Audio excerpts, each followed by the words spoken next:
Jumpa lagi dengan saya, Huni. Kali ini kita akan belajar tentang persediaan barang dagangan. Ada akuntansi perusahaan dagang. Yang dimaksud dengan persediaan itu adalah barang-barang yang dimiliki oleh perusahaan pada suatu saat tertentu dengan maksud untuk dijual kembali, baik secara langsung maupun melalui proses produksi dalam siklus operasi normal. Ada dua macam sistem pencatatan, yaitu maksudnya pencatatan persediaan ya, yaitu yang pertama sistem perpetual ya, yaitu setiap persediaan barang masuk dan keluar dicatat dalam pembukuan. Dan yang kedua sistem periodik, yaitu nilai persediaan akhir sesuai dengan stok opnam. Nah, ini untuk transaksi beda ya sistem periodik dan sistem perpetual. Kalau yang sistem periodik itu untuk pembelian di debit kredit kas, dan untuk sistem perpetual persediaan debit kredit kas. Tapi untuk penjualan sama ya, kas di debit kredit penjualan, untuk perpetual juga sama, kas debit kredit penjualan. Nah, untuk yang penyesuaian itu kalau yang periodik persediaan di debit, persediaan akhir di debit, APP di debit ya, kreditnya persediaan awal dan pembelian. Tapi kalau yang perpetual tidak perlu di jurnal. Seperti itu. Sekarang kita membahas untuk yang transaksi pembelian barang dagangan ya. Ini berikut contoh transaksi untuk pembelian barang dagangan sistem perpetual.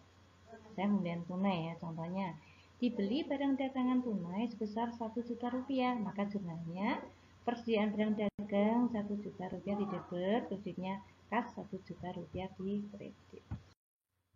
Ini yang kedua contoh pembelian kredit, yaitu ini contohnya ya, pembelian kredit sendiri gimana? Pembelian kredit itu berarti kita membeli barang dagangan dengan bayar tempo ya, atau secara utang. Namanya dibeli barang dagang secara kredit besar 1 juta rupiah, maka jurnalnya persediaan barang dagang di debit 1 juta rupiah, kreditnya utang dagang 1 juta rupiah. Ada kalanya kita beli itu ada sebagian tunai, sebagian juga kredit. Nah, kalau seperti itu ini ada contohnya ya. Contohnya dibeli barang dagang sebesar 3 juta, dibayar tunainya 1 juta, sisanya dibayar secara tempo ya, 2 minggu kemudian. Maka jurnalnya persediaan barang dagangan 3 juta debit, kreditnya kas 1 juta rupiah dan utang dagang 1 juta rupiah.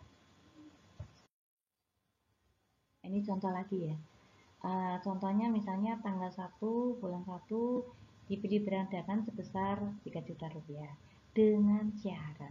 Nah, kalau dengan syarat itu berarti bukan tunai ya, berarti kita punya hutang. Maka jurnalnya persediaan barang dagangan di debit 3 juta rupiah dan kreditnya utang dagang 3 juta rupiah. Nah, ini jika pembayaran dilakukan tanggal 15 berarti kan tidak dapat potongan ya, karena lebih dari 10 hari.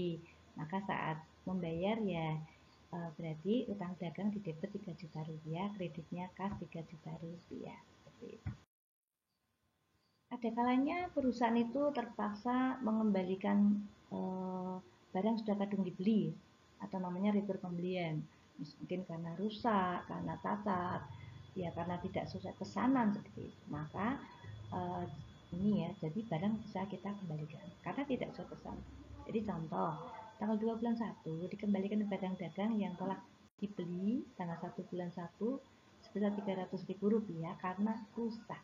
Maka jumlahnya utang dagang di debit 300.000, kreditnya persediaan barang dagangan 300.000. Nah, bagaimana jika kalau pas kita beli itu tunai ya? Kalau saat kita beli itu ini ya, pembelian tunai, maka yang di debit otomatis rekening kas. Seringkali kalau kita beli itu kan harus diangkut ya. Nah, maka tentu kita beli juga ada biaya angkut pembeliannya. Itu pengeluaran atau ongkos angkut yang kita tanggung oleh saat kita membeli sesuatu barang dagangan. Contoh nih, atas pembelian tanggal 1 bulan 1 dikenai ongkos angkut 50.000. Jurnalnya bagaimana? Karena ini kan menambah beban, makanya di debit persediaan barang dagangan 50.000, kreditnya kas 50.000. Nah, sekarang kita sampai pada contoh transaksi penjualan barang dagangan. Contoh penjualan tunai. Penjualan tunai itu jadi kita menjual secara tunai, jadi langsung dapat langsung terima duitnya gitu. Misalnya dijual barang tunai secara tunai sebesar 1 juta rupiah, HPP-nya sebesar 800.000 rupiah. Maka jurnalnya kas debit 1 juta rupiah, kreditnya penjualan barang dagang 1 juta rupiah.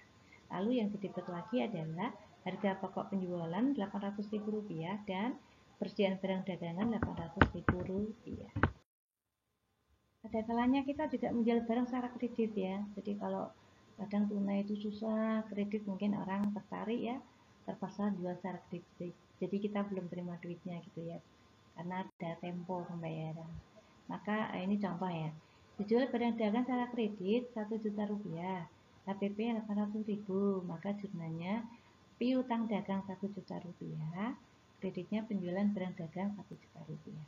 Lalu yang didebit harga pokok penjualan 800.000, kreditnya persediaan barang dagang 800.000, karena persediaan barangnya kan berkurang, jadi dia dikredit sebesar 800.000 seperti itu.